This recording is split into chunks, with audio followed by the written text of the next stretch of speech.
Welcome.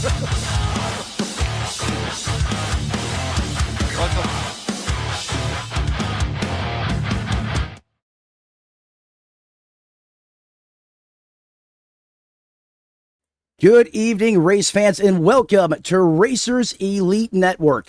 Tonight, it's a dawn of a new season, the Thursday night Next Gen Series, Round 1, and what better place to kick things off under the lights in prime time, which is the right time, as hey, that's always my opening intro to our broadcast. In fact, anywhere on the iRacing.com servers, these racers all have high expectations, and to meet that on the broadcast side of things, what once was 2 is now 3, as we have a full booth, all lit personalities, I might add, to bring you all the way from the green flag to the checkered flag. So strap grandma in, make sure she's got plenty of kernel-free popcorn as we get ready to battle it under the lights in Miami Homestead. Welcoming in the Butterfinger Bandit. Rod, how are you doing tonight? Oh, we're doing fantastic. As I always say, the Wi-Fi Hustler is gonna give it a go tonight here with the controls, and we're gonna bring Sean Rogers in tonight. Sean, how you doing tonight? Doing well, guys. I'm excited to be up here with you guys, and I'm hoping these guys can put on a show for us. These, I'll tell you what, if it's anything like last season, Ron, it was full of the high octane action out there on the racetrack. Can't tell you how many times we thought this race was over, and boy, were we wrong several times. And I have a feeling those same types of intense moments are going to present themselves even tonight, as this racetrack is a tough one to get around. You have to take care of those Dr. Feelgoods. And also, want to make a note, Sean Rogers, some of you may know him as Sean Rockin' Rogers, Alan Bergen, one of those guys, part of Beast Mode Performance from their Alpha team.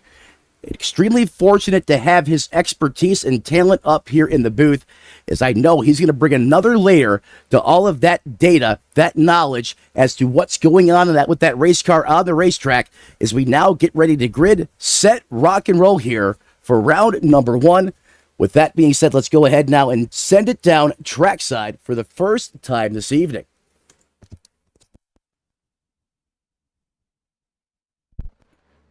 Pull up tonight's race information so everyone at home can follow along on the main screen with us again. Round 1 from Miami. Gentlemen, the weather, you couldn't ask for anything better.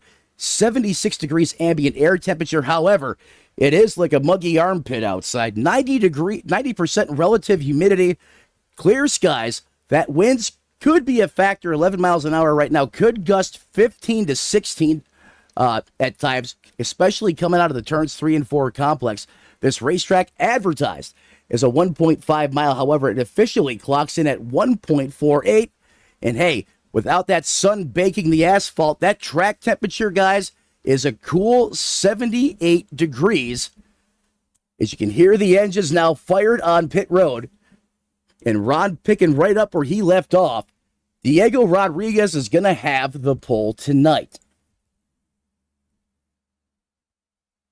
Yeah, I was looking at Diego Rodriguez. We spoke about him misfeeding into the infield or inside wall, and I think it was the last race of the season.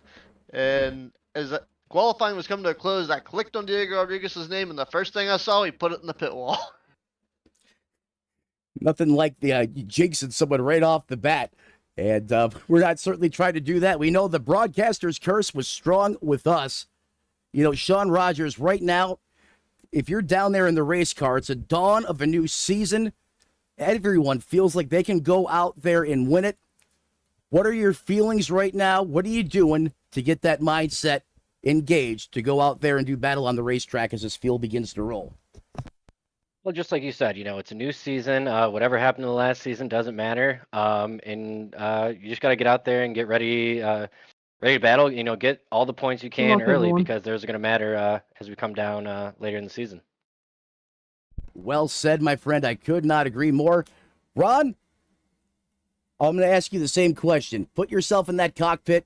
Are you munching on a Butterfinger right now, or what are you doing to get prepared to strap in to go the distance here tonight? Oh no, all snacks aside. When the gloves go on and the steering wheel goes on, you get in that seat and strap in. It's game face time. You gotta get out there and get after it and kind of maintain the nose, keep the car clean, and see what you can do before the race is over. We got 105 laps coming up here, and it's a long way around here at Homestead. And I think I'd probably be finding my way to the outside retaining wall to get into the infield, to the concession stand, and get me one of them Butterfinger ice creams. Just don't blow it up over 9,000 RPM to get there earlier, if you know what I'm saying. Depends how hungry I am. As that field now comes out of the turns, 3 and 4 complex. Lights out on the pace truck. That means it's about to get rowdy here tonight for the first time. That dark horse Mustang leads him to the green flag. Hard on the loud pedal up through the sequential gearbox, and those glorious V8s come roaring to life for the first time this evening as they barrel off into turns 1 and 2 for the first time.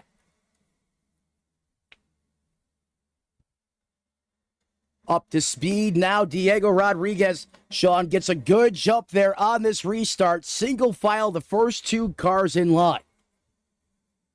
Yeah, and if you're back here, go ahead. Go ahead, Sean.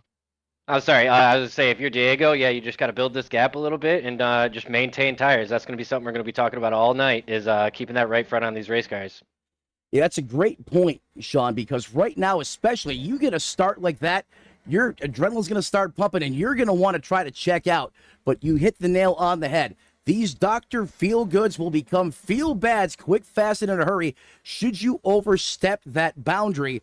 And boys, let's face it, without the stages, should you abuse that tire, you're going to have to hold on for a while until you can come down pit road to get it corrected. As now, look at this, Truth Hoke in the 55 ride, who, again, we talked to in the voice chat just before race time. He said he was junk, and oh my goodness, he almost goes up there, and it's almost Gateway all over again. I can't believe what I just seen there. Yeah, he put the camera on him, and it about happened, but he went to the lead in the AC Delco 55, and he's looking to take command here. Gonna get a couple of laps led here. We'll see how long he stays out front. Truth Hoke, a very dominant performer here with the Racers Elite Series, and we'll see how he does on the network this season. It looks like he's going to start off strong, so we'll see how the rest of the race goes for him. It's still way early in this one. Way early in this one, and Sean Truth Hoke did have the fast lap as he goes a 32.99. However, Christopher Pendle, who is now up to that second place position, new colors on the 94 machine, now sporting those Dr. Pepper colors on the Dark Horse. Sean, last time by, ran a 32.96. Great to see that short run speed, but still, the main focus is maintain and conserve those tires, correct? Yeah, oh yeah, absolutely. I mean, it's cool to run fast laps, and sometimes, to get track position here, because that's going to be a huge thing, because it is going to get hard to pass as we get later in this tire cycle. So yeah, you just want to get yourself in the best position, but you don't want to run too many of those fast laps, because it'll definitely start to wear those tires quickly. Absolutely. And one thing I'm noticing right now, Truth Hoke almost following, I want to call it the floor plan to getting around this racetrack. Running the bottom here for at least the first handful of laps, 10 to 12, usually that's where you want to be before you take it up to the wall, and you will spend a lot of time this evening getting up close and personal with the fence. This race car is rugged. It's tough. It can take a beating. However, that weak spot is going to be that toe link. You don't want to be the one to hit that wall just right and find that sweet spot, as that could really throw a monkey wrench in your plans. But right now, it is all Truth Hoke in the 55 ride, who is up 1 spot from where he started. Christopher Pendle up 3 on the scoring pylon, going to reside in second. And how about the HMFIC, Andrew Tepp on the charge here early. Rod, he has cracked the top 3. Yeah, he's definitely cracked the top 3. I was also highlighting a rocket ship that is on the move, as the number 8 of Curtis Ecker is. So he had the fastest lap time a minute ago with a 32.772, but another rocket ship is just set flight. It's just for Pendle's turn, a 32.755 as the caution flag is out, and this is going to involve the 00 of Alan Bergen. Alan Bergen is probably not happy with the broadcast booth right now. I'm sorry. I may have put his kryptonite up here in the booth, and we made it known just before we went live. Alan Bergen incident out there on the racetrack. Let's see what happened here. Then we'll talk about our conversation with Bergen just before the green flag waved. Again, that's going to be the 00. There he is in that Camaro. Oh, and he's got a revised paint scheme on the ZL1. That one's on the 00. And as you can hear, race control. Go ahead, Rob. The good hands for the 00, though. He didn't touch the wall. Broke free, did a little spin cycle without going all the way around, and was able to keep that car almost pointing in the right direction and almost avoided the caution altogether. But iRacing said, we're going to throw this because you are a little bit all over the place. I'll tell you what, great hands there by Alan Bergen. That was a really nice save. Unfortunately, because that did not trigger in the black box, fellas, that's going to be hard to go ahead and show a replay here. And given the fact that there was no injury, no harm, no foul, just a race car, other than a Code Brown moment, perhaps, as Bergen comes down now for some wet naps and some scented candles in that 00. Everyone still good to go here out on the racetrack. The only thing that this may disrupt is the strategy out there on the racetrack with this early caution, Sean. Yeah, absolutely. I mean, now everybody's got fresh tires. You can kind of look at, but this is going to help these drivers because they're going to see they did about 9 laps under green. They can see where they're burning tire and kind of adjust to it. So it is kind of nice to get almost instant feedback on how those tires are coming in after a short run like that.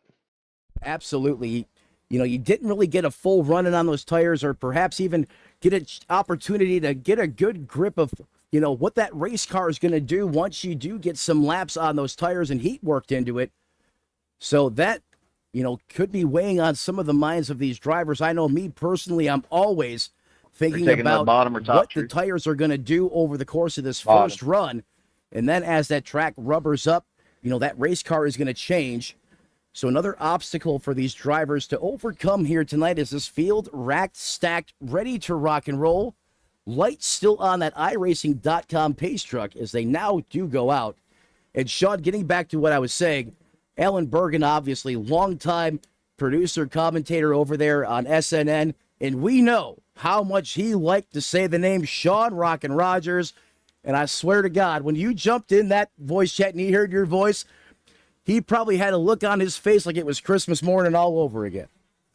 Yeah, I was joking. You know, I'm like, hey, Alan, the shoe's on the other foot. I'm calling your race. So we had a good laugh about that, and I told him I need a good result out of him. So hopefully he can bounce back from this early mistake and you know, get up there and mix it up front. Very confident he will, coming off of a excellent podium performance earlier in the week.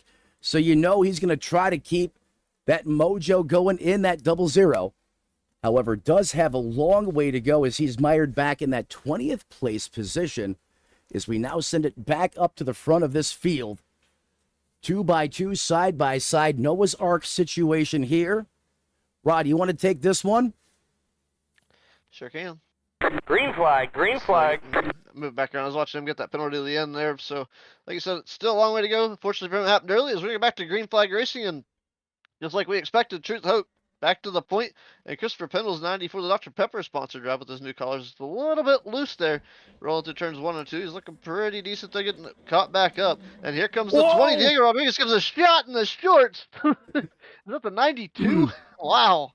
Wow, Diego got a heck of a restart. He took it right up to the fence where Mama hides the cookies. And my God, it looked like a scene out of Talladega. Those cars were welded together.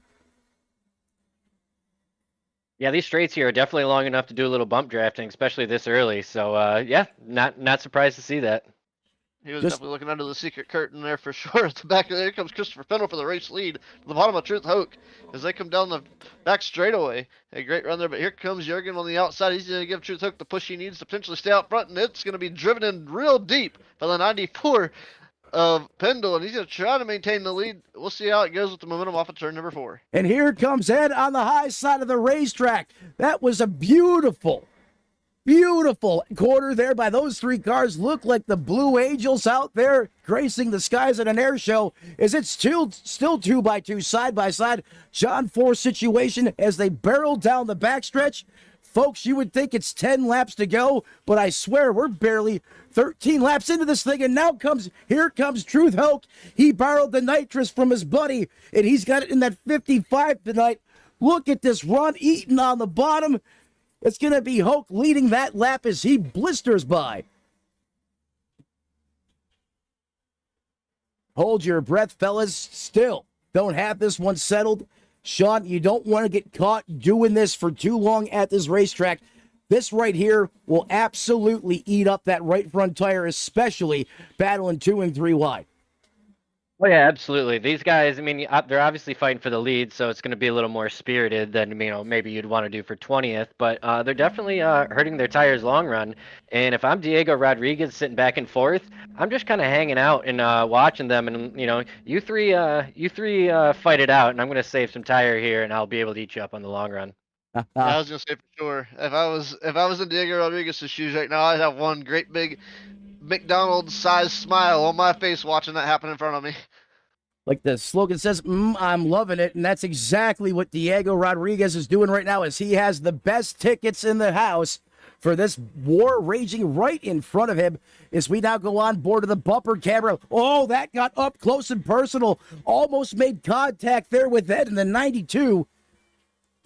That was inches from being disastrous there, as that Camaro would have gotten sent for a ride. Probably wouldn't have been too happy either. However, no harm, no foul. We keep on as Diego Rodriguez continues to sit back and save those tires while the war still rages. In fact, he may go on the offensive now here. 92 going to go all the... Go ahead, Sean. I was gonna say, you've seen him peeking there at the bottom, but you're not going to be able to beat that top lane. You get such a run. You can keep so much momentum hanging on that top side, which is why you see the guys, look at Diego, running the fence already. He is wasting no time trying to get that lane to come in. You can see just how important that is to the 20 right now. And Ron, we've seen that a lot over this past season as Truth Hoke turns the new hot one, a 32.70. That is a lap by Truth Hoke. But we've seen this before out of the 20. He likes to put his car where others aren't at times. And that is a veteran move, if you ask me, because this car is so aero-sensitive. The minute you start following, I call it someone's jet wash in that dirty air wake, that's going to only enhance that tightness of that race car and further damage or deteriorate those Goodyear Eagles. And we always see Diego Rodriguez putting in the extra effort to find speed where others aren't running as he now goes back to the bottom of the racetrack, closing in on the back of that Camaro for that second place position. Yeah, that's a good strategy you mentioned there too, Matt. Is that Rodriguez going to get into the wall a little bit there? You're actually going to ride it out to the corner. He's finally off of it, but number 20 lose some speed there. You up the HFMIC of Andrew Tuff sneak by momentarily as that was a swift move to get in front of him. As Tuff just barely taking the whiskers off the kitten to get in front of the 20 of Rodriguez. You got to love that move by Andrew Teft. And how many times last season, was he in contention? He was in position to get good results, wins, podiums. And I think, after speaking with him a couple times, he felt like he left something on the table. And I think we're going to see just a touch more. I don't want to say aggression. I don't think that's the word. But we're going to see him more spirited at times out there on the racetrack. And I think that was a great example of it right there. It definitely was. And question here, who is the 53 of Dwayne Furtick? You see this lap time? Where did that come from? It was so fast, I didn't even see it. I know. Wow. 32.617 as he goes around Ecker for 7th. So that battle is going on back there. But I believe that's faster than the pole speed. I believe so. Little draft probably coming into play, but nonetheless, Dwayne Furtick, I see you. Out of the USA, pilot of the number 51 Dell Chevrolet.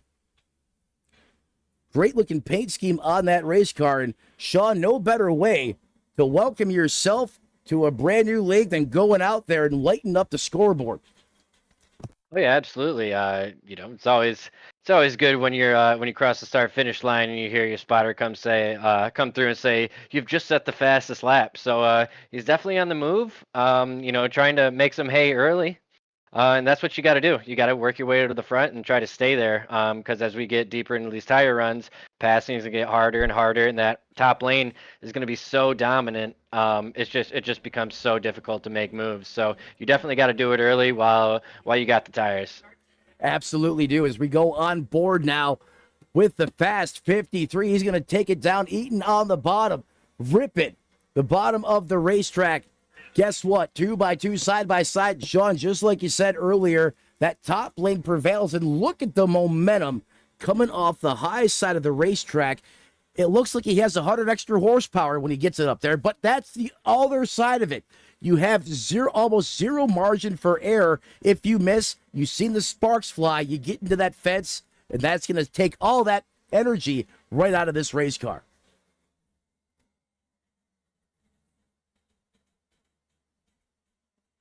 Tell you what, I see a lot of give and take here right now between the 41 and the 61.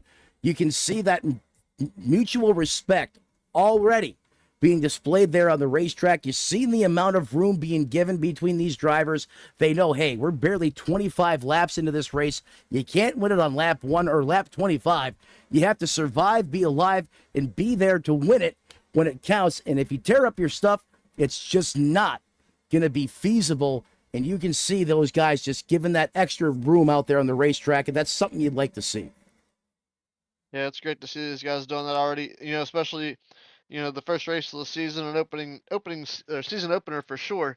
To watch these guys have that much give and take, and I'm sure as things tighten up throughout the season, that maybe not be so friendly and polite later down the line, but it's still way early, and these guys got a long season. It's a decently long season ahead of them in order to fight for a championship or top spots and top honors in the points. So we'll see how these guys manage racing together and how it goes from here on out. But it's still way early in this one. We might see a little bit more aggression as the race comes to a close. I'll tell you what, Rod, I can't help but think back to just a few short weeks ago with the momentum swing from the 55. And you weren't here for it, but I jumped down there, and Sean can back me up on this. Jumped back down there in the voice chat just like we did at Gateway. Drew said, Matt, I'm garbage. I got nothing for him. You know what I said? I said, I like what I see out of you in the 55. I think you can go out there and be competitive. Lo and behold, look at what we have here right now. The 55, in the words of LL Cool J, is doing it and doing it well. And he's got himself almost the biggest lead of the race. Sean, as it now crests over 0.8 of a second, going towards almost 9 now. Yeah, and as you were saying, you mentioned we were talking to him before the race, and he said, I'm not very good here. I remember many a times on races that I was in called by you where I've said that, you interviewed me before the race or something, Yep. and I said I'm not going to do very good, and I go on to, either win or do very well. So I think that's just kind of a driver thing. But yeah, with him sitting out here with this almost 1 second lead now, yeah, he's just managing the gap, taking care of the tires. And just kind of trying to figure out if this is going to stay green, when we're going to go take that first green flag stop. That's right, 29 laps officially written into the history books here on Racers Elite Network. Folks, only 65% fuel. That's going to give us roughly 13 gallons of Sunoco racing fuel in the tank of this next jet. While it's going to obviously cut our fuel mileage, Sean, another thing that it does, and Rod, it kind of changes the balance of this race car. When iRacing configures these sets, they take into consideration 100% fuel, which that's going to add weight. So when you lighten the back of that race car, it's going to bring the rear ride height up, and then it's going to shift more of the weight to the front of that race car, and that's going to really generate a tight condition to begin with, and then you combine that with this worn-out racetrack here at Miami, and that's really what makes tire saving so critical here. So speaking of that, for sure, pit stop should be coming up here in about, I'd say, roughly 6 to 7 laps, I believe. Somewhere around lap 30 to lap 35-ish. We'll see a pit stop. So they should be coming here shortly. Pardon my brain failure there, Ron. Thank you for that. I appreciate that. I was so excited about talking about how these cars were set up. Totally forgot that, hey, we got pit stops right around the corner. So I'll paint that one on myself. as the Hickory man out of North Carolina continues to lead. Sean, talking about the setup on this race car, not too many things you can adjust on it when it's a fixed setup race. You're really not making adjustments in the pits. You're not changing the spring rates, anything like that. You have two things to work with before you jump into the session. And then once you're in the session, you literally have that bias to work with, and that is it. Does that give you any type of adjustability other than just bringing the brake bias to the back of the race car and trying to balance the car out that way? That's really your only option. Yeah, that's really all you can do. But in a way that it comes down to the driver at that point. You can't make any adjustments to the car. I know, I race in a lot of open setups, and you could tweak all this stuff. But here with fixed, you all got the same stuff. So it's all about who can, adjust to the setup as opposed to adjusting setup to you better. So it's a real driver's league. 100%, and couldn't agree with you more. Rod, how you liking this battle? Look at the new guy. He said, I ain't going to sit back and wait and see how these guys race. I'm going to take it to the competition, and he's doing it for Dell right now, and he's got them out in front. New leader, check the box. Wayne Furtick, newcomer to the series, has taken, or passed, I should say, the series veteran Truth Hoke up 2 spots and enjoying that fresh air for the first time of the night, Rod. Yeah, he's enjoying that fresh air, and we were kind of watching it unfold as he did put in that very quick lap time, and nobody's been able to tick it off. As you chalked it up to maybe a draft lap, but he's definitely shown he's had the speed and the momentum to get up there, and I don't know that I would chalk it up as a draft lap anymore, as he ran down Truth Hoke and was able to make that pass for the lead. And he's pretty much trying to run away with it at this point before pit stops. So I don't know if he's going to gap out a little bit before he gets to pit or how that's going to play out for him. Great point there, Ron. Yeah, Go ahead, Sean. I was gonna say, yeah, when you know that you're pitting in the next 5 laps, you just let her rip because you're about to take these tires off anyway. Better get your money's worth out of them. That's right. You got to get all the good out of the Goodyears. I mean, after all, you paid for them, whether you use them or not. And you can tell right now as we jump on board here with your leader, again, newcomer, the 53, you wouldn't know it, as he's out there putting down some blistering lap times as we now jump on board. Folks at home, take a look at the RPM on this race car. You can see him. He's in 5th gear right now. He's giving it all the biscuits. Now listen to the throttle control here.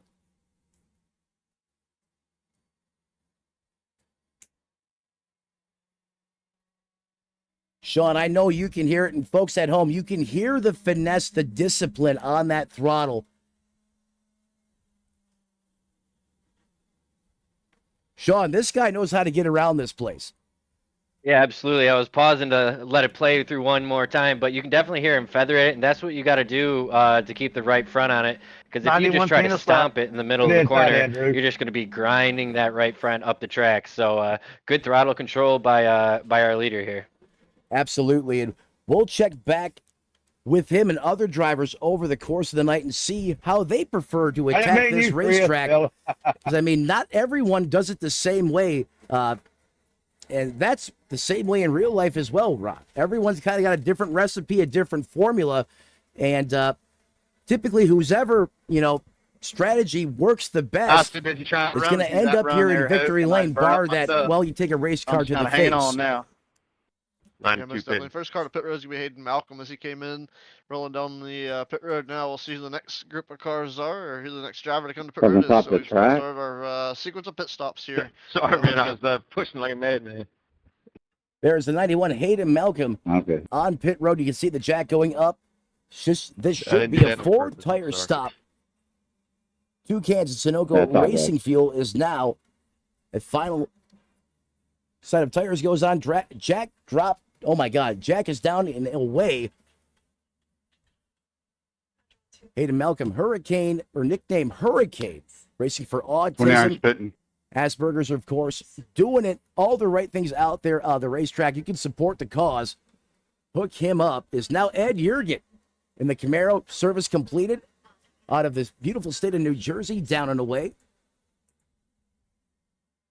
And out of Tucson, Arizona, another up-and-coming star here in the series. clean pit stops here, fellas, as these cars are trickling in. Is somehow timing and scoring. He thought Gary was Ellen Bergen there for a split second. Oops. And as pit stops currently underway, one person that has not came down pit road yet, guys, is the 53. He continues to stay out there on the racetrack. 41 laps already in the history books, or in this case, on this fuel run. Ron, how far do you think he can go? I'm going to say we're going to see him shortly. Well, to be honest, I'm watching some of these guys that haven't been down pit road. They've been out there for about 40 laps, so I'm going to say that you're seeing a lot of these guys come down now, but Dwayne Furtick is looking at another 8 laps potentially before he even thinks about coming in. And also, we don't really know if he was saving earlier on in that run. You wouldn't think that given some of the lap times he was turning, but a telltale sign, is if you're shifting, not shifting, and something we're going to take a look at here later. I can promise you right now as we jump on board and jump back in the cockpit with the 53, he's keeping this race car in 5th gear all the way around the racetrack, and that's going to help him extend the fuel mileage he's getting with that Sunoco Racing fuel. And while he is silently kind of walked away from Andrew Teft, he has crept into the picture. In fact, Sean, he is now up 4 spots, well inside the podium, running in that 2nd place position for the head cook, chief, and bottle washer, Andrew Teft in the 98. Yeah, he the gap kind of extended there. A lot of I think it was 2nd and 3rd had pit ahead of him. That's how he advanced. But yeah, he's playing the long game. If I were him, I would start thinking about pitting and trying to undercut Furtick, because he's definitely pulling on everyone here. I'll tell you what, he's got you in his area. The minute you said that, he keyed up on the radio. He said he's bringing that dark horse down pit road. Yep. You don't want to have any mistakes here. You want to get that car down to speed, or at pit lane speed. You didn't see any smoke flying. That was a solid entry, well controlled. Is now that throwback paint scheme to Bill Elliott, made famous in the 90s. Featured on his race car here tonight, has his sights set up. His pit stall here, lock it down. You want to make sure all tires are inside the box. pitting. And so far, Andrew Teft is doing exactly what you need to do, especially under green flag conditions, and that's hit your marks. You need a clean stop here from time delta, between those time deltas, so that's the commitment code, the service, and then pit out. Great job there by Andrew Teft. Is now Leroy, the 42, is going to come in. First time we've talked about Leroy tonight, Rod. I'm not sure how that's possible, but here we are. Is he's got similar sponsor on that dark horse. He's now going to pull in for service on that race car. Is that should pretty much cycle us through our first wave of green flag pit stops as your leader comes in as well. So take note of this, guys. 46 laps. Probably could push it 47 if he had to, but 47 laps on one tank of Go Fast. That tells me we're going to see another pit stop or some strategy here should this race stay green before we see a checkered flag, and that could make things really interesting. A couple of insight things here. So Dwayne Furtick pitted on lap 8 when we had our first caution. So he was able to stretch the fuel out a little bit further than everybody else. So that could be a strategy that could win this race for him. As we know, he was still a little bit left to go. Also developing. Yeah, Brandon, you're blinking. It's quit now, but you was when you're going by me. Got penalized on pit road. Don't remember. I do not know if it was on entrance or on exit. I'm pretty sure he got caught speeding. And he brought it back down and put the car on the trailer and is done for the day here at Homestead. Tell you what, Ron, like my think alike, and I was getting ready to share that information. Thank you for always being on the ball, man. Look at this cluster of cars right here. You got Teft, the Alex version here in the 43 Toyota, and then you got Rock'em and Sock'em 2x2 side by side. So the 43 try to split the gap here. throw a Louisville slider up the middle. He decides not to. However, side-by-side battle here. Little Toyota odds Chevrolet action. As they now get it situated. Look at the run by Teff there through the middle of the corner. Now going to take a peek to the inside. The 96 brushes the wall ever so slightly. That's going to give the advantage here to the 43. And is going to give him the bottom. Good racing here. A little bit further back. Just off the leader. Get skinny, boys. You know, Sean, that's one thing we're going to have to worry about as we get further and further into this race. When you run that bottom lane, you put your foot in it. I mean, naturally, all that momentum is going to want to carry you out towards the wall, and you really have to be conscientious of where that race car is, you know, in regards to your proximity on the racetrack. And you also got to trust the guy on the outside, because if he gets a little squirrely, because it's very easy when you're ripping the top like this to get a little squirrely on exit. So if he, you know, has to kind of catch it and you're coming right up, a lot of times you can meet in the middle, as we see a pass for the lead. But as I was saying, you can meet in the middle, and bad things can definitely happen. But nice move there by Alex Teff to take the lead from Riley. Absolutely, and we've seen Alex Teff have some moments of greatness this past season out there. And a lot of times he's yellow flag is out. Come back to that is that caution flag on the racetrack. And Sean, I heard your reaction to that. Sounds like that wasn't pretty. No, I was just for the strategy, because, you know, guys are still trying to cycle through from that, you know, the green flag stops. So this is going to really, really shuffle the field. Absolutely is. And it looks like Brandon Honeycutt involved in an incident here as we now go back to the instant replay for the first time this evening. We got it queued up, so let's go ahead and roll it.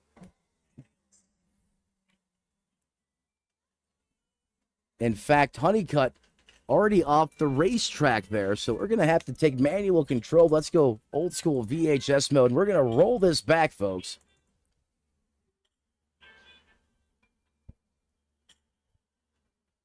But something happened with the 13. On this back. Give me an EOL.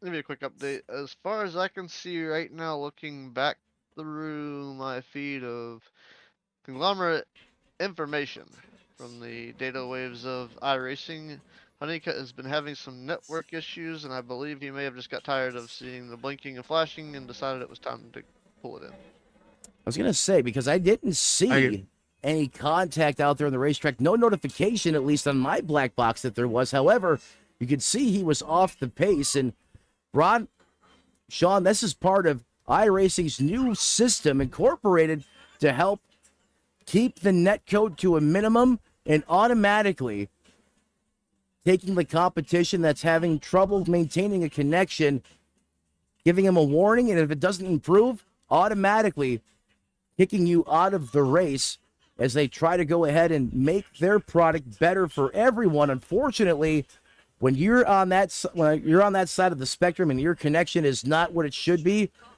boy, that can wreak havoc on you, especially from a points perspective.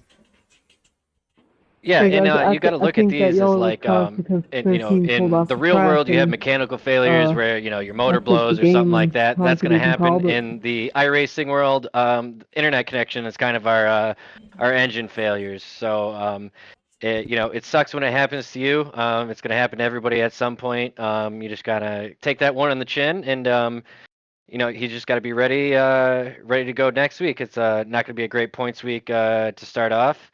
But just be ready to roll next week and see if you can start chipping away at it. Well said, Sean. Ladies and gentlemen, under caution here from the beautiful Homestead Miami Speedway, just south of downtown Miami, Florida. As they're taking a break, we're going to step aside and do one as well. We'll be right back with all the high-flying, high-octane racing action right here on Racers Elite Network. Stick around. Don't go anywhere.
Here at TWRS, we're always here to help our squad when they need a little push in the right direction.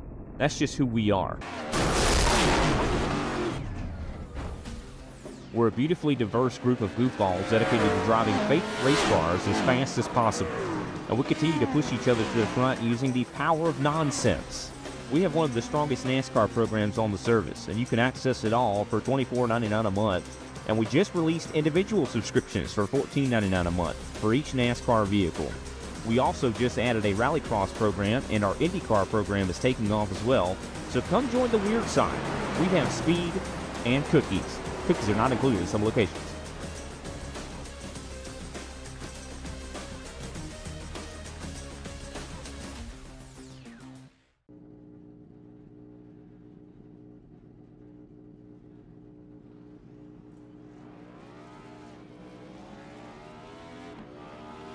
Here at TWRS, we're always here to help our squad when they need a little push in the right direction.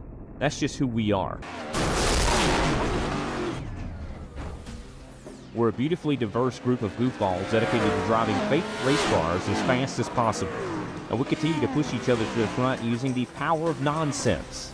We have one of the strongest NASCAR programs on the service, and you can access it all for $24.99 a month. And we just released individual subscriptions for $14.99 a month for each NASCAR vehicle. We also just added a Rallycross program, and our IndyCar program is taking off as well. So come join the weird side.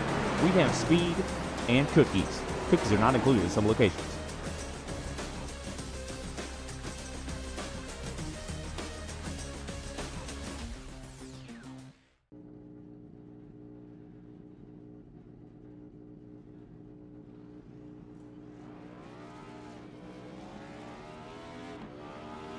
Here at TWRS, we're always here to help our squad when they need a little push in the right direction.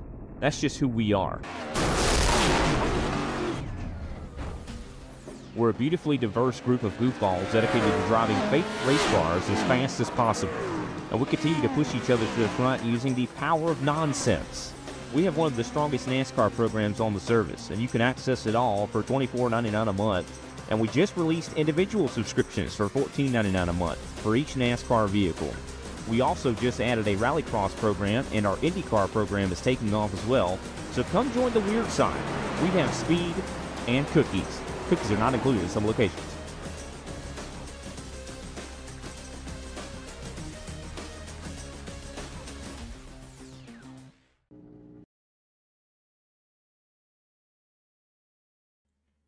Good evening, race fans. Welcome back to Racers Elite Network.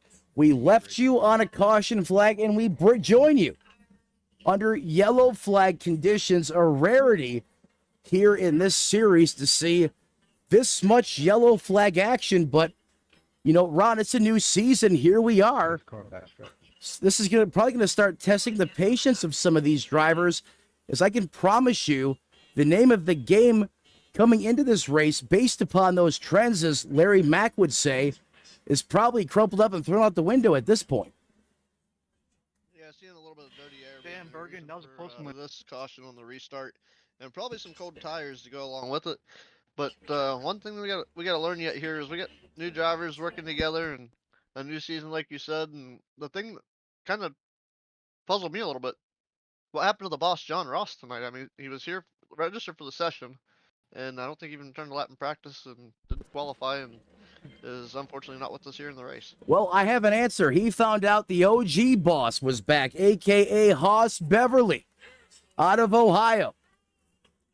Legendary paint scheme. He's got the Road Runner on the side of that Mustang.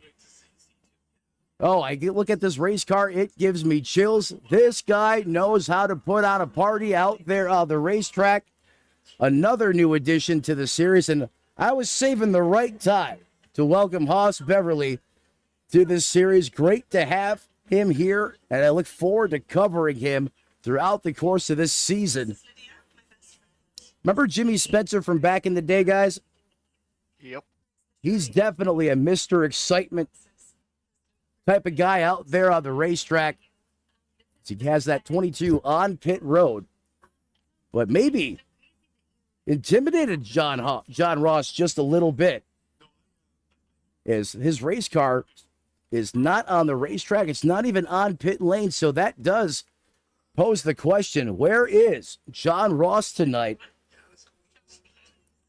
Perhaps a starting park, but we look forward to seeing Ross out there on the racetrack. As we know he's a fierce competitor as well. As a couple cars going to come down pit road here.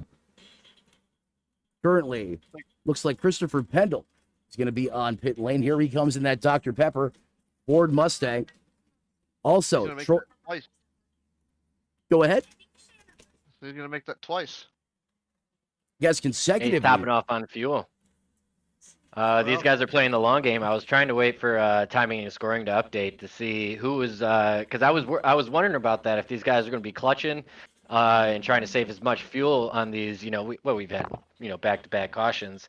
But these guys are going in. You see these guys even putting a second time to top off on fuel. They are playing the long game, hoping this goes green, and hoping these guys up front, like Riley Frost, Hayden Malcolm, Diego, they did not pit. So they need to be saving, or they're hoping for another caution if you're any one of those guys. Yeah, so great heads up there. And that's exactly what these boys are doing, as a lot of these drivers still feeling the typical trends that we see here in the Racers Elite Next Gen Series are going to reign supreme, if you will, and we'll see that long green flag run. And for those drivers that came down and put a little extra go-go juice in the tank, could be all the difference. As that iRacing.com pace car pulls off the racetrack. Frost is going to have the trigger, and he's going to get a little bit of an assist, but does not go. He got caught on the snoozer, as that's going to allow the 96 to break away there. Hey, race control, I got a black flag for entering closed pits, even though it said it was green, and then I got tail into the line here. Handel, you can hear on the radio something new we're doing this season, trying to bring you the sounds of the radio. Temper and language permitting at times, Sean, as we know it can get spicy in those hot and heavy moments out there on the racetrack. But a little bit of a miscue there on the restart, and here we are, guys. I was gonna say that's a risky move by you guys to put the radio, because I've been in some of these races, and I don't think you can get FCC violations here on YouTube, but yeah, there's definitely some spicy language going on as we see a fight for the lead here by Riley Frost and Diego Rodriguez. Oh, someone just got yeeted out of the hot dog bun. A race car got turned down off the top of the racetrack. I'm trying to figure out who that was. It may have been the 00. Looks like he was able to corral that race car, but Ron, it looked like a lawn dart got launched from the top shelf of the racetrack. Big time moment there for Bergen, as he's now side by side with the 94. However, that 00 currently being shown in that 12th place position. So Allen having a good run tonight after that early mistake, that self spin. He's still out there fighting the good fight in that 13th place position, Rod. Yeah, I was watching to see, because I was trying to figure out what happened to Christopher Pendle. Got a black flag under that pit stop, and somewhere in that realm, and he's back on the racetrack. Then he had some network issues as he ended up getting his black flag cleared, and I'm not certain how that's going to play out once they review how or what that penalty was for. We do get another caution flag. Go ahead, and I'll jump down into race control and see if they can give us further updates and insight there. However, not in a great situation unfolding there for that driver, as we now quickly approaching 70 laps completion, as we now take over to 68, as Barney gets another flyby here, wide open, coming off of turn number 4 down the front stretch. Those glorious V8s lighting up the airwaves here in prime time on Racers Elite Network. Is it's Riley Frost, who is up 16 positions. Last time by ran a 32.75. Also his best lap of the race. And don't look now, but Ron, we got a familiar face in his mirror that's getting bigger. Here comes the man out of Hickory, North Carolina, Truth Hope. Yeah, I was watching Truth Hope come up through. There's Riley Frost, a newcomer in the game here as far as I can remember from last season, so he's looking to make a name for himself here at Homestead. But I was also watching Diego Rodriguez. I have my camera set on him about a lap and a half ago as he came around turns 1 and 2. He was checking out the half pipe here and getting a little grindage on up on the outside retaining wall. So the 20 fighting a tight condition right now, and maybe he just drove in just a little too hard. Is now battle for the race lead. Truth Hook looking from the inside in the SimMagic AC Delco sponsored 55, and he'll take the race lead from the AMP sponsored number 96 of Riley Frost. Yeah, Sean, he really set it in there, John Bon Jovi style, but the 96 is going to charge back on the high side of the racetrack. Yep, he's going to get that run like we've been talking about all night. We'll see if he can get up before he gets on exit, and it looks like he should be able to clear him for the lead. He's not. I don't know if he's trying to withhold his draft or what, but I would have let that one go out to the wall there to get, keep that momentum from, being disadvantaged at the bottom. I agree with you there. There had to be a reason why he did that. Is now he goes back on the offensive.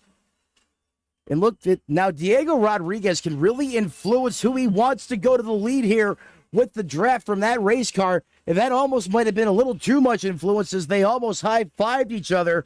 That being Riley Frost and Truth Hoke there, and they still don't have it sorted. Side by side, door to door at the start-finish line, and they're going to keep this war raging down to the turns 1 and 2 complex. What does Diego Rodriguez do? He's going to dial up to the high side of the racetrack. They're going to put the squeeze job, and here comes Andrew Teft. Where did he come from?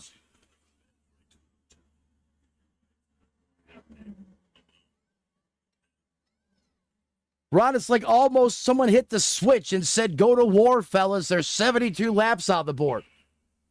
Yeah, 34 to go, and it looked like they were going to fight this thing forward, War Eagle style. Yeah. The fighter jets out. We're gonna build the formation. Here we go. Look at the HMFIC and the 98 working this battle now as well. He's in the 4th spot, but man, throw a blanket over him as they come off at turn number 2, and a big run from Rodriguez down the back straightaway. He's almost, actually, he is gonna go to the race lead. He's gonna on the outside of the 55 of Truth Hoke, and that is a big move. And we'll see if Truth Hoke can battle it back. The bottom side seems strong off of 4.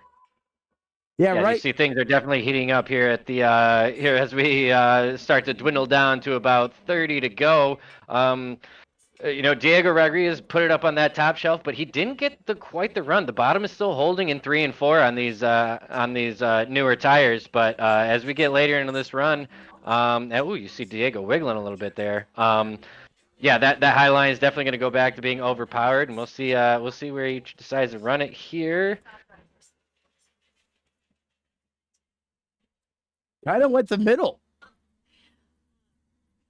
That line works too. That's what's great about Homestead is there's like 4 different lines that you can run, and that's why you're gonna see a lot of these guys.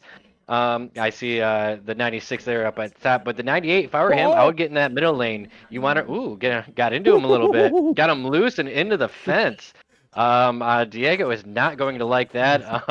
We'll see if that could be our first early season drama here in this league. Yeah, I can promise you that right now. The 20 is not going to be happy with that move. I don't think Andrew Teft intended to do that either. However, shots fired here as we move towards the later side of this race. That may have been a little too soon if you ask me. Plenty of time to return the favor if you catch my drift where I'm going with that one. And you can see how it's really disrupted the flow and the momentum inside the cockpit of that race car as he's clearly regrouping. Forget Code Brown. That was Code everything, if you ask me, Rod. Yeah, I was going to say, they're breaking out the salsa here, and they're adding spices, onions, peppers, you name it. It's getting hot and heavy here, and a little bit of contact and moving people around. But I don't think Diego Rodriguez any help kind of getting squeezing the fences. He's been running up there on that grind rail all afternoon into the night here at Homestead Miami Speedway as Truth Hoke continues to lead out front over Andrew Teft, Diego Rodriguez, Riley Frost, and Dwayne Furtick is rounding out your top 5 right now. And Alex, I take that back, as the Teft version of Alex is going to verse his way to position number 5. The man out of Rhode Island, Sean, doing things right now as he gets around that Dell-sponsored Chevrolet. That's going to put him now into that 5th place position. Yeah, and the way that Furtick was running him, he led a good chunk of this race. I wonder if he's just saving and just let him by and is just waiting, biding his time. Maybe around lap 90, we'll see him put the pedal to the metal and try to make his way back up front.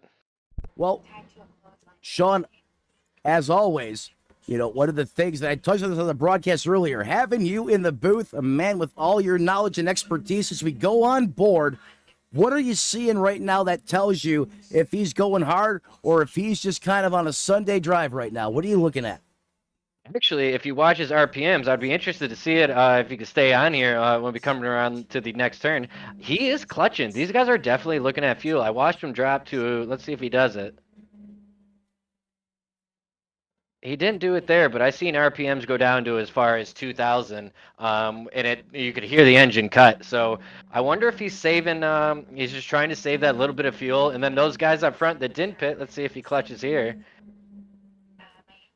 He did. Oh yeah, absolutely. Yep. So he's definitely saving fuel. He's playing the long game. He's keeping those tires good, saving as much fuel as he can, and letting those guys that didn't pit on that last caution, letting them burn out because they're basically just waiting for a caution because there's no way they're gonna make it. So he's playing the long game. Well said, and I'll tell you what, Dwayne is being very sneaky about the way he is saving fuel. I mean, it's only for a split second or two, but those all add up. He's only clutching it right now, right there. and Sean, he's tried to kind of almost fake these other drivers out because even though he's clutching at times, he's doing it on a spot in the racetrack where your momentum is the lowest, and it's really not being magnified as much as you think. I mean, he's still right here in this battle.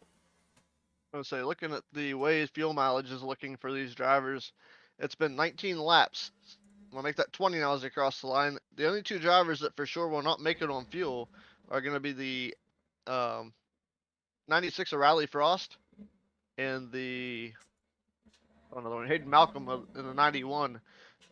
Everybody else should be able to go. I mean, if they can save just a little bit, because they're looking at a 44 lap fuel run to the checkered flag. Thank you for that, Rod. And Sean, you hear the numbers. Those are the metrics as they stand right now. Hayden Malcolm last down pit road on lap 57. And when you compare that to drivers like Truth Hoke, Andrew Teft, Diego Rodriguez, who were all down on lap 61, you're talking about a 10-lap differential. And at a 1.5-mile racetrack, that is a ton. Yeah, it's very hard to save that much. You'd have to be clutching a lot more than what we see Dwayne Furtick doing to accomplish that. So if you're those guys, you're just basically hoping for a caution.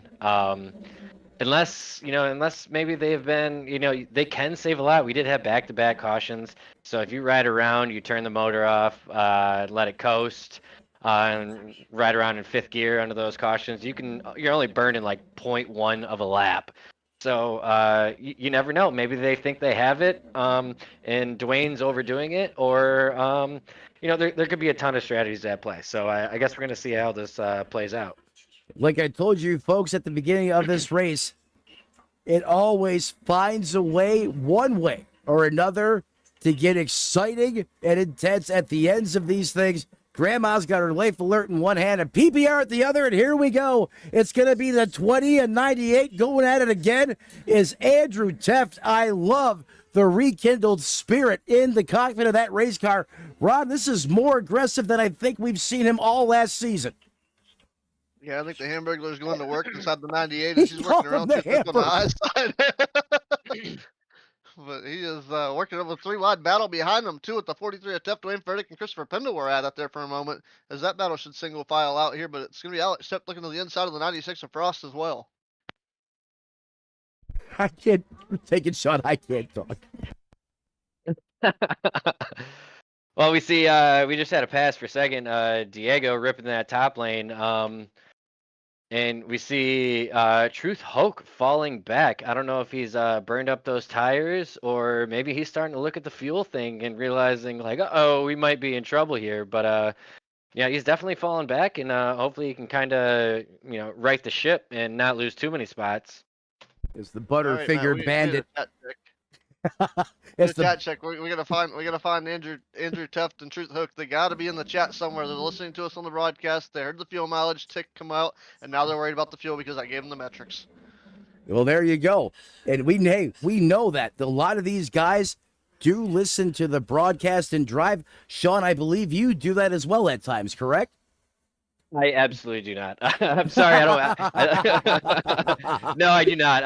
I am even in our race chat during the SNN or Moonshiners League that I run. There's minimal, when we're green flag, we're all dialed in. We're all trying to, obviously it's just sim racing, but it can get intense when you're there in the cockpit. So yeah, I don't need any commentators in my ear or anything. It's silent and I'm focused.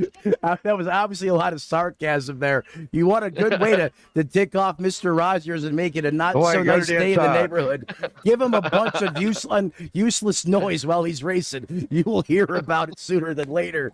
But as Ron goes ahead and KOs his fellow broadcaster with the Hamburglar reference. That is awesome. That is twice tonight. Maybe we can see him with a Hamburglar paint scheme. It's kind of fitting. Not saying he's a villain, but, getting back to what I was saying, I mean, this is the most intensity I think we've seen out of Teft in a long time, and it's working for him. He is doing something that did everything it could to avoid him last season. Just whatever he did, however close he got, he just could not punch through and get to the lead late. Now he has done it. He is ahead of everybody, including a very hard-charging champion caliber Diego Rodriguez in second, and the newcomer Dwayne Furtick. Don't look now, but he is in third. 16 laps on the board. Now 15 laps to go, and the HMFIC is in business. Not for long, the Furtick is on a roll. If he keeps this up, he was faster than both your leader and your runner-up, current second place Diego Rodriguez last time by. Yeah, when we were on board with Dwayne Furtick, I could tell he's saving tires. He's just biding his time. He was clutching. Maybe fuel. I don't know why else he would do it if it wasn't for fuel. But he's definitely been. Oh, did I see some clutching here out of Teft when we got on board there? I'll leave it. Might have. I'll leave it here with you, Sean. But I thought I did see a little clutching as well. Inside, Alex. I thought you should put the camera back on the 20 of Rodriguez, because as soon as you took it off of the front three, he went to the wall. The camera's back to the 20, and as Rod said, as soon as we put it on board with Teft, decided he wanted to up there have a speed date with the catch fence.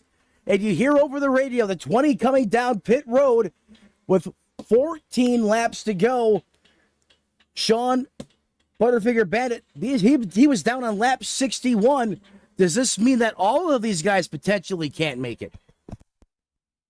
Well, that just proves that I was wrong about when Furtick was clutching. I thought maybe these guys, as hard as they were driving, that they thought that they could make it. But it looks like that his strategy of clutching when he was doing it there in 1 and 2 is going to pay off. And these guys were worried about fuel, and they were looking for that caution. So I would not be surprised if I don't see Teft come down.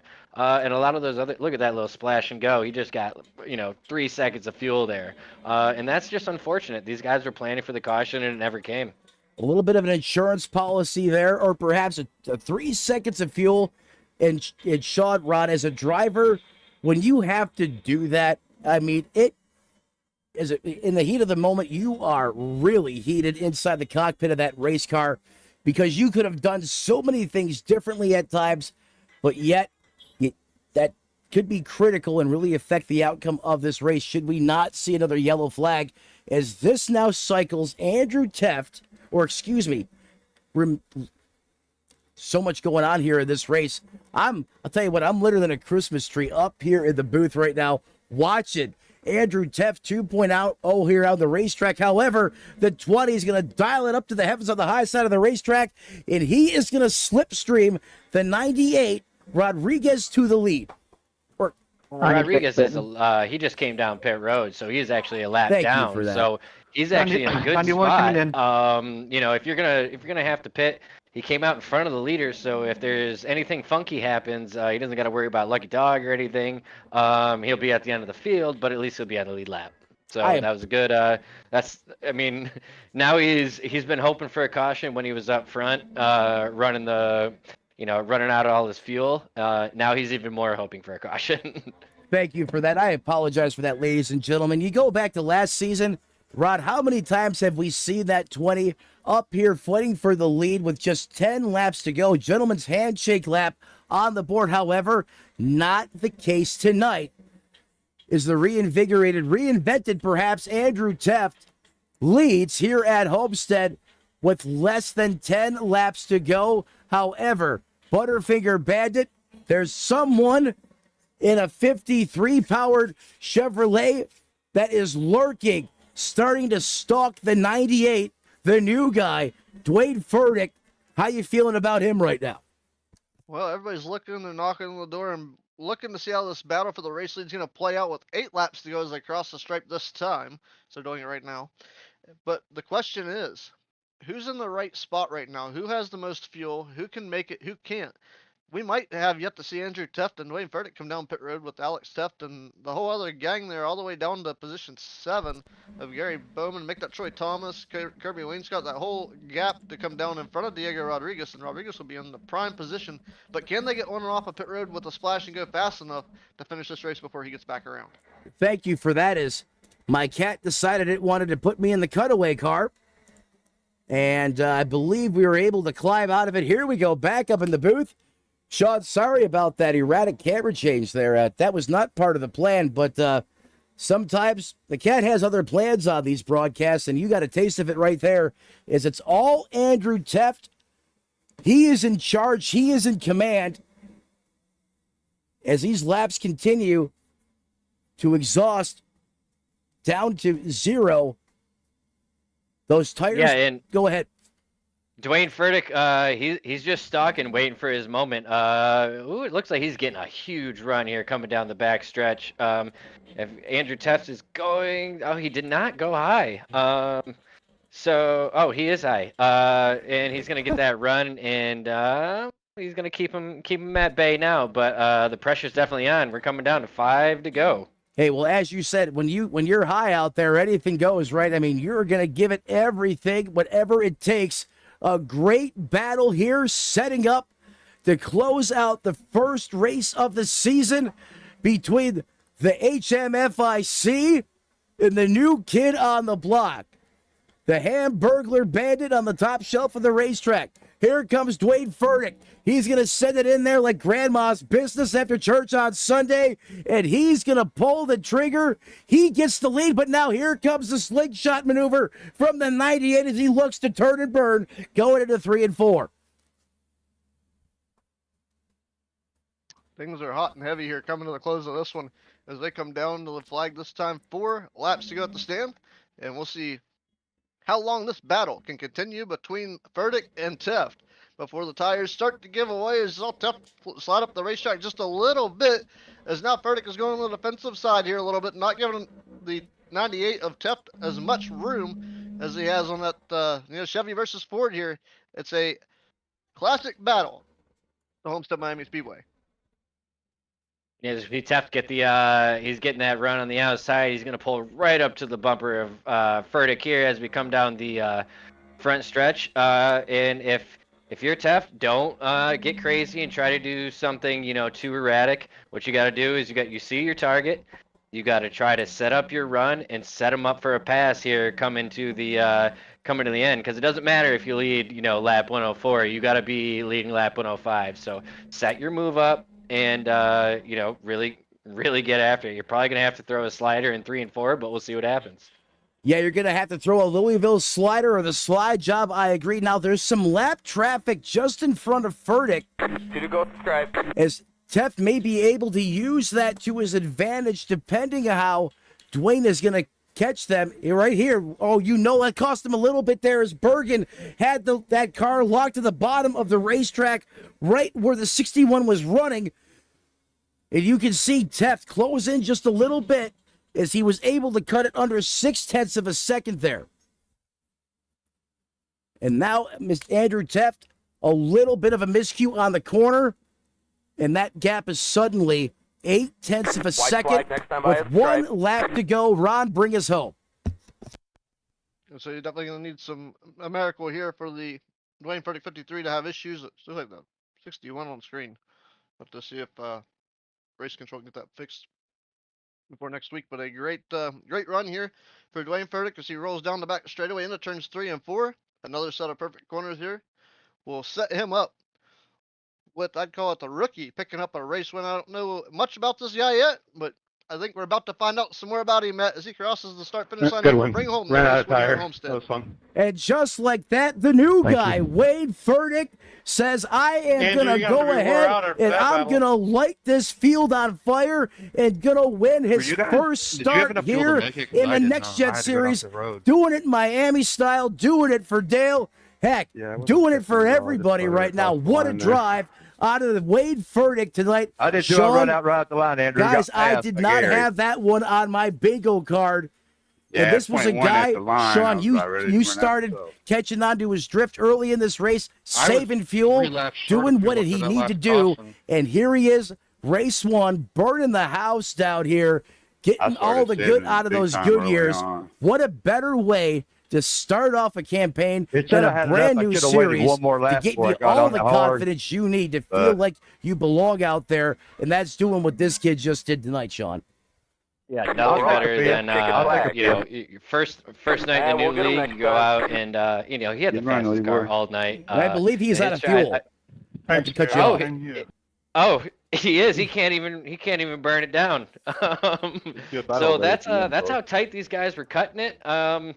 And you know, when he was clutching, and that gave him everything that he needed to win, because obviously he can't even he can't even burn it down. So that's how close he was cutting it. I'm not sure if you read it, you know, but good win we by interviewed top good three. win There's by a channel called The Dwayne Waiting Furtick. Room in the Yeah, Discord but server. certainly Absolutely. he wasn't the only one. And He got, jumping on board with him really quick, you can see only 300 Got it. RPM showing on the dash, which means he is out of fuel. Nothing left.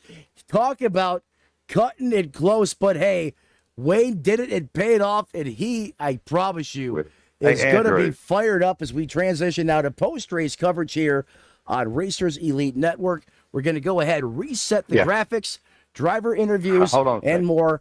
We'll be right back in 30 seconds right here on Racers Elite Network.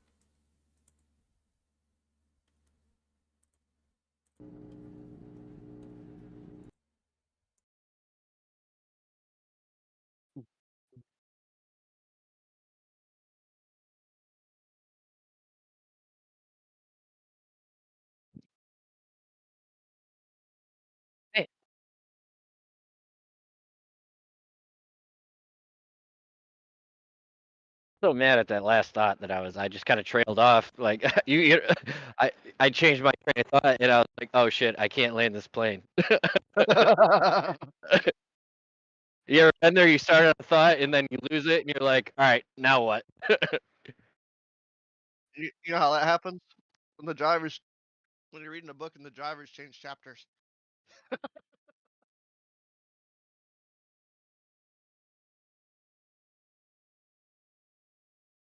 Race fans, welcome back to Homestead Miami Speedway, where we've seen a rekindled, reinvigorated Andrew Teft out there leading late. However, but the new guy, the rookie, decided he was going to let everyone know that he is here to win and to take him seriously as he deploys an aggressive fuel mileage strategy that gets him literally across the line and then out of fuel. Couldn't even burn it down. But Sean, Rod, it doesn't matter what you do after you cross that line. It's all about getting to it first. After that, nothing matters. As we now transition to post-race coverage here on Racers Elite Network. Rod, Sean, I don't know about you guys, but if that's how the rest of this season kind of evolves over over this campaign, I'm looking forward to each and every Thursday night. I can tell you that. Most definitely. I see one thing changing, Matt, from what we saw here tonight, but I'm okay with that, and it's going to come down to these guys learning to race with each other. It'll be the long green flag run returns here at Racers Elite Network. Absolutely. Yeah, and you see these guys. this is the first week they're feeling each other out, seeing who's going to be who's going to be the guys that are going to be up front, and so that first week is you got to see who's gonna be fast, and then with Dwayne being a rookie, nobody kind of really he was kind of the wild card, and he comes out and wins. Absolutely. What a better story, what a better surprise than seeing one of the new stars here in the series being born, and obviously going up against the head cook, chief, and bottle washer, Andrew Teft. And you know what? He didn't punt him. He didn't hit him. He didn't touch him. He straight out beat him. And there's no better way to get a clean win in your first start here than doing it the way that he did. And in fact, joining us now in the Tony Trapassa Memorial broadcast booth, the rookie who just totally unleashed hell out of the field tonight and was there at the end deploying some amazing fuel mileage strategy.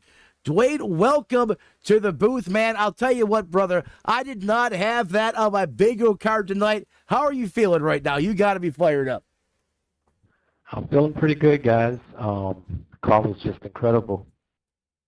I'll tell you what, that 61 Dell sponsored machine not only looked good under the lights, but it had some serious boogie under the hoodie tonight. I got to ask you, and I know Sean's going to get more into detail this momentarily. How worried were you that fuel in the cell was going to run out before you got to the start-finish line? I was pretty worried. It came and went. I was trying to clutch and save early in the run, just so that I could be aggressive in the end, but I was still nervous.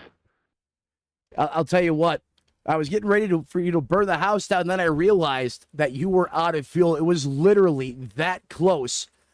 Talk about that late battle there with Andrew Teft, and I can tell you this, that was a big-time run there for Andrew Teft, as he was pretty much shut out of victory lane last season. And that one right there meant a lot to Teft. For you to be able to go head-to-head with the league owner and go out there and mix it up with him, what was that like? Because I know, obviously, you're a newcomer here to this league. The first or the last thing you want to do is go out there on the racetrack and make a lot of noise the wrong way. Were you worried all about potentially, roughing them up or anything like that? Or was that just not in the game plan? You were just going to go out there and beat them the old-fashioned way, and that's on the high side of this racetrack coming down to the finish. Yeah, you bring a very interesting point. Going into tonight, obviously new to the league, my primary goal was just to race incident-free, be clean, gain some respect, so it just so happened that I ended up winning, but that was my intent the entire night. But it was great racing them. It was very close, very intense. I'm just fortunate to be able to pull it out. Absolutely, and heck of a job by you all race long.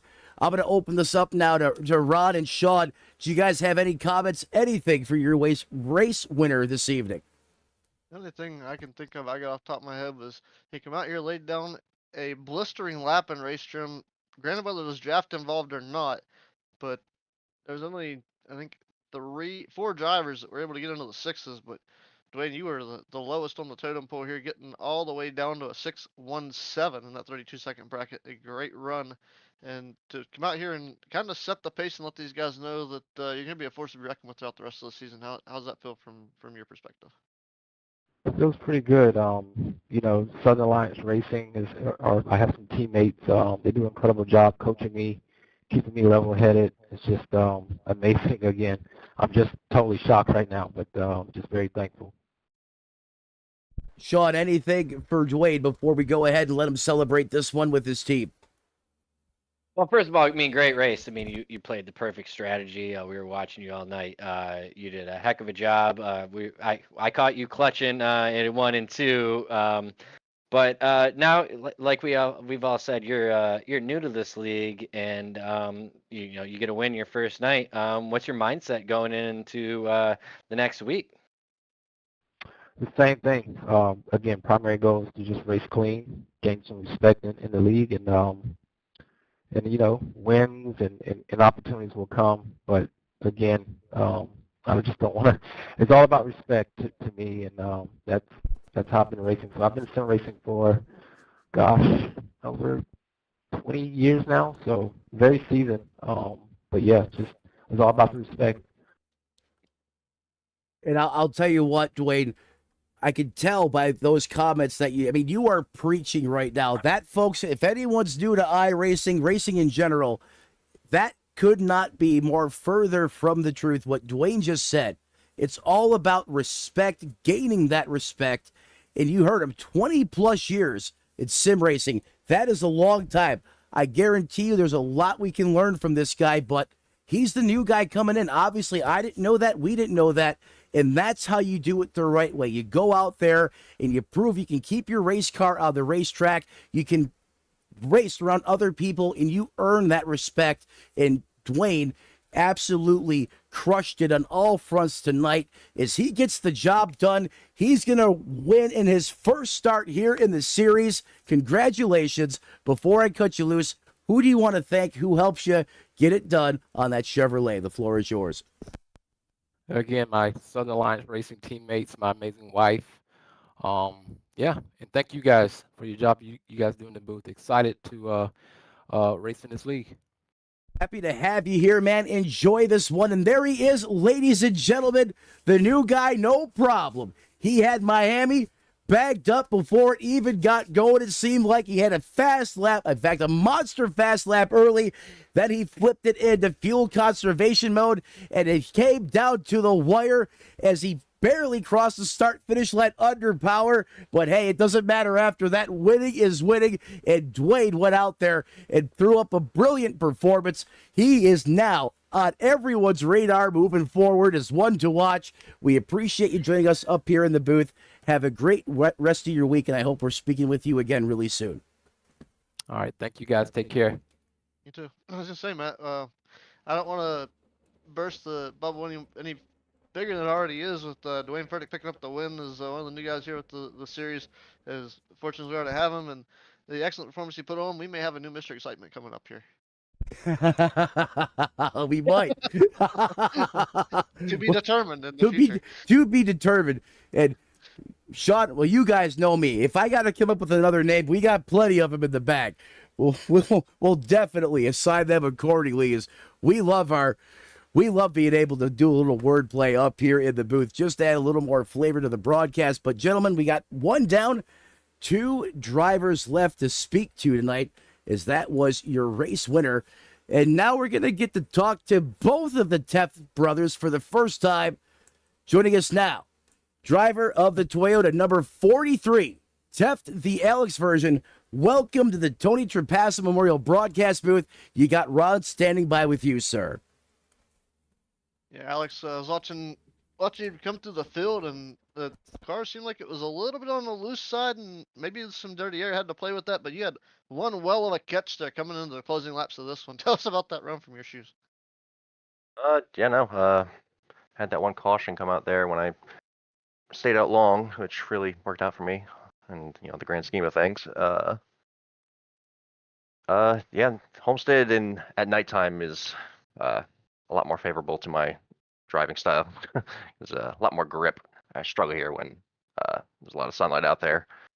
But just try to be patient and run the top as much as I could, and try to just conserve the tire for the full run. And had to do a little bit of saving there at the end, and I got caught up in lap traffic. I mean, not lap traffic, but a little bit of traffic trying to make a chase for that win. But no, overall it was a good run for me. Everything kind of played out in Dwayne's favor, fortunately for him, and a great strong run for him, and a great run for you, Alex. To like Matt said here most recently, that it's one of the first times that we've been able to interview you and Andrew both in the same post race show, and we're glad to be able to see both of you finishing a great podium. As usually it's one of you and not both, so a great run for the Teft family tonight.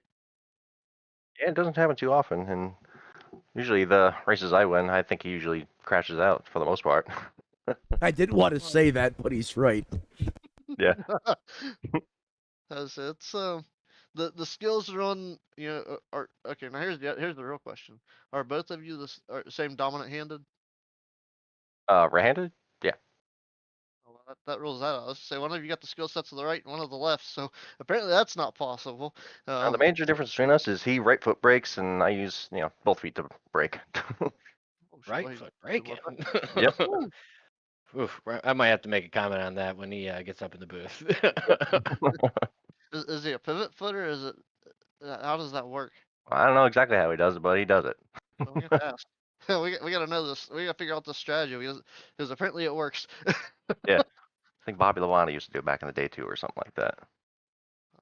Learn from the greats. Okay. Yeah. Nothing wrong with that. He's absolutely right. Now that I think about it, Bobby Labonte absolutely did that. Again, back in that time, Alex, getting a consistent feed of their footwork was tough in those days. But yeah, I remember him driving that Interstate Batteries 18 machine, doing that when you used to get a glimpse at the road courses back in the day. But I wanted to congratulate you on a phenomenal run here this evening. You know the drill. Before we cut you loose, who do you want to thank? Who helps you get it done on the 43? I thank you guys over at the Race Elite Network for putting on these shows for us. It's been a hot minute since I've been up here, so feels good. And thank the league itself, Race Elite. Brand new season's going on again. Good clean racing out there, and hopefully keeps it up throughout the season. Hopefully I can keep it up, or right up top where I want to be. And then thank the fans and the viewers that watch all the time, my friends and my fiance. Well, there he is, ladies and gentlemen. Kept it lean, mean, and clean out there on the racetrack. Really meshed well with this cooled racetrack under the nighttime conditions, as that 43 was FAST fast all night long. Comes home with a solid second place effort here to kick off the new season on Racers Elite Network.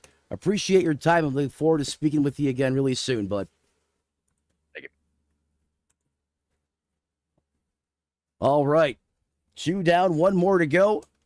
Joining us now in the Tony Trapassa Memorial broadcast booth, the HMFIC head cook, chief, and bottle washer that looked like a new man out there on the racetrack tonight. Andrew, I got to tell you, I seen a little more swagger in your driving. I seen a little more aggression, and I really thought you were going to get a win, but that new guy punched through. But, man, you were vibing out there tonight. How was the race car? Walk me through your race tonight. I loved what I seen out of you. Yeah, that was a lot of fun. If I tried any harder at the end there, I think I would have killed us both. So, yeah, I'm just glad to bring home a P2. This usually isn't my best track. A little tight overall. A little better handling in the night conditions. The last time I was here was during the day, and it was really hard to get the power down off the corners. And I was kind of just leaving it in fifth and trying to float around the track and not burn up the right front, and also save a little bit of fuel because we were really close on that. Sputtered across the line there, but yeah, it just had a ton of fun, and I gotta thank Dwayne for racing me clean. Yeah, didn't make any contact, and that was a heck of a battle. So can't ask for anything else. I'm not gonna lie to you. As I think back, anytime you're in a position like this late in the race, it doesn't take long to remember some of the odd things that have happened to you. And that was in the back of my mind, however, not the case tonight. As you mentioned, that was great racing, very respectful between the both of you, never made contact. However, great performance out of that 98 all night long tonight. I mean, you really had phenomenal speed, especially in the middle of that run. I mean, your race car was just so darn good out there on the racetrack. The fuel mileage situation, how much did that influence how hard you could race there at the end? Were you having to kind of hold it back and not give it everything you could, or did the best car win tonight in your opinion? I think he did a better job of saving his tires. I went a little bit hard at the start of the run trying to get by those few cars. I knew I had fresher right side tires than them, I think, so I kind of wanted to get by and try to build a gap, but I think I used some tire there just trying to get by them, and maybe I should have rode around a little bit more until they wore out their stuff. But yeah, he definitely the best car won. Fuel mileage, my estimate was pretty much spot on, and I figured as long as I didn't shift, it would probably be pretty accurate, and lo and behold, ran out right across the line. I'll tell you what, you may not know this yet, but you'll find out when you watch the broadcast back. You two pretty much ran out of fuel at the same exact spot on the racetrack, maybe within a couple feet, both sputtering across the start-finish line. Dwayne could not do a burnout, and I know it seemed like your car fell on its face just after you crossed the finish line as well. But at the end of the day, a heck of a run. Way to kick the season off. Sean Rockin' Rogers, you got anything for Andrew Teff before we cut him loose? Well, yeah, I mean, awesome run from you tonight. You led a lot there at the end of the, that kind of last run. And we're saving tires, but unfortunately, it seems like Dwayne kind of got by you there. So now looking ahead, what are you looking forward to for next week? Well, I gotta take a look at the schedule. Actually, I'm not even sure where we're going, but I could take a look right now quickly.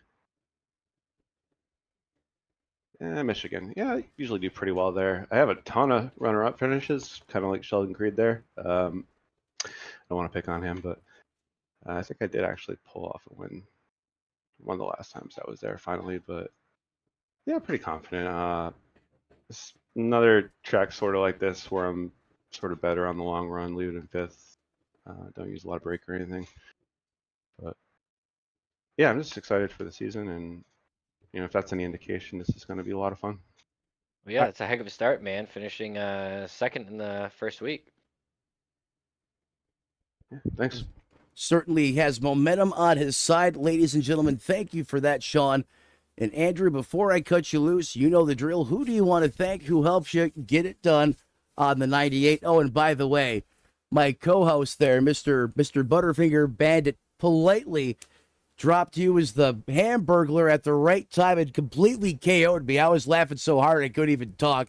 So we were hoping maybe we could see that rendition of that McDonald's scheme out of your car throughout the course of the season before we turn it over to you. Yeah, Hamburglar came up a little short tonight, but maybe next time. Yeah, I want to thank our servicemen and women, my family, my team, my friends, everybody tunes in to watch, shows up to race, and if you're interested in checking us out, just head on over to racerselite.com and you can find a Discord invite. Message me on there, we'll get you set up. Got a couple of free events the next couple nights. Tomorrow night we got a Talladega truck race. I believe it's at 9:30 or 10 o'clock.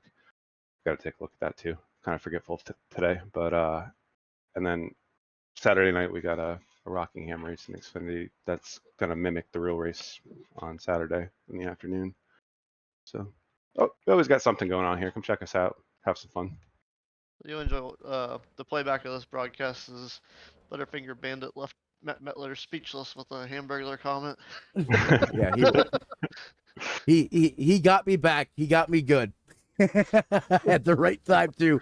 Andrew, appreciate your time up here in the booth, and while we got you up here, just got to say thank you. Obviously, running one league takes a tremendous amount of time and dedication and patience, and I think that's one thing that gets overlooked, how patient you must be as a league owner at times, because not everyone views things the same way, etc., but you manage a way to put on not one night in one style of racing, at times 7 days of racing consistently with only a 1 week break in between seasons.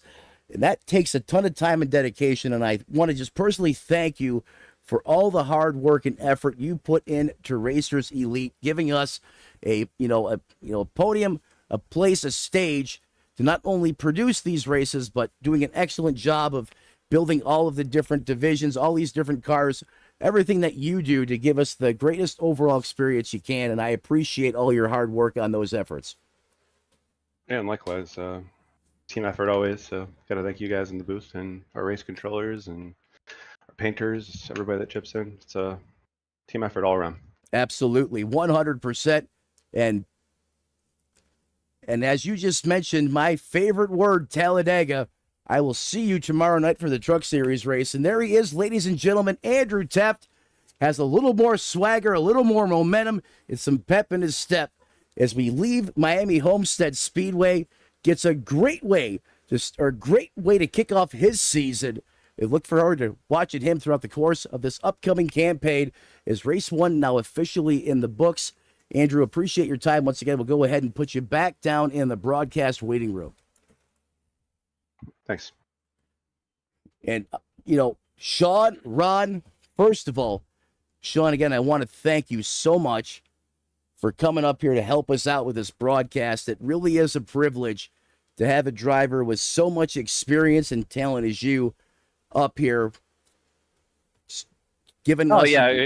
Go ahead. No need to flatter me, Metler. But no, I had a great time up in the booth. It was fun. We had a great race tonight. A lot of strategy involved, and so I had a blast. I can't wait to be here. For weeks to come. Don't talk about flattering. We all know you love the ear candy. Stop lying. And then Ron, I just want I want interviews from Matt Metler on Sunday nights. That's all. All right. Well, the expectations the gauntlet's been thrown down. Yes, the gauntlet has been thrown. That's right. Rogers has spoken, if you will.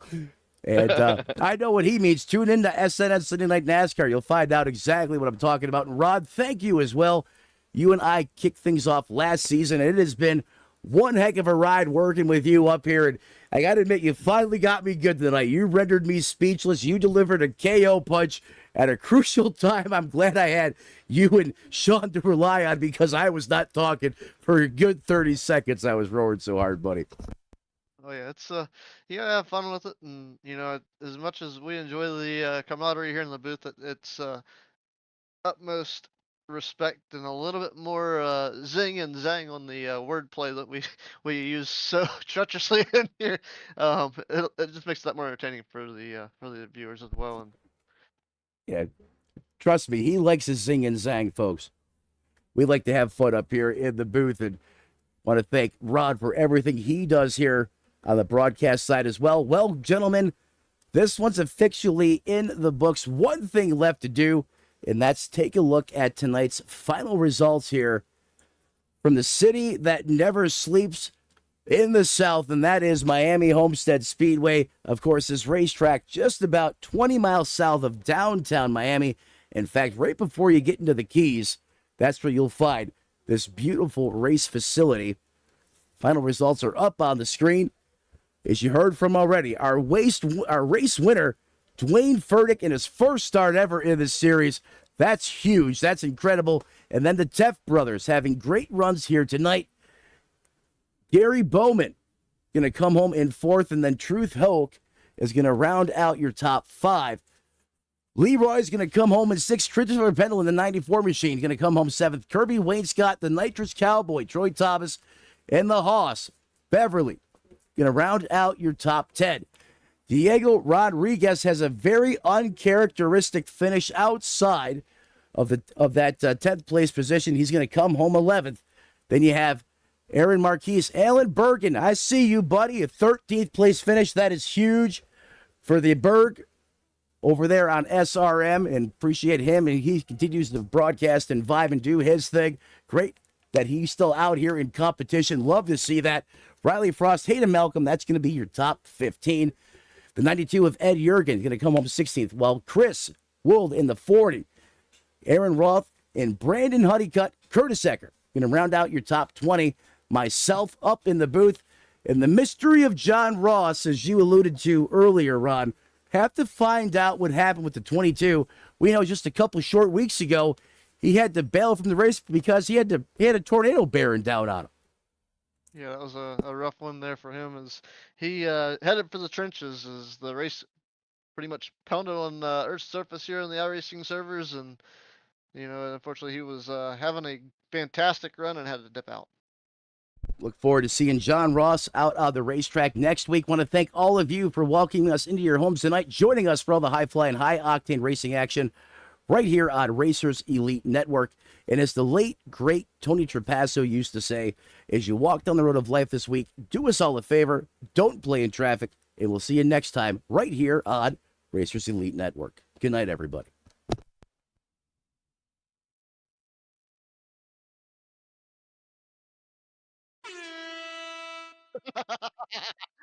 Yep.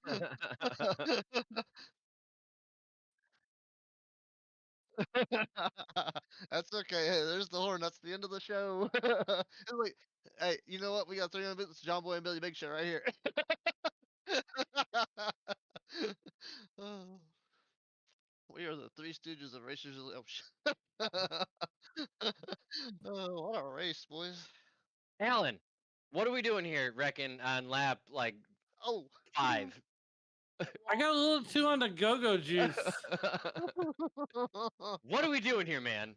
Somebody check this sippy cup.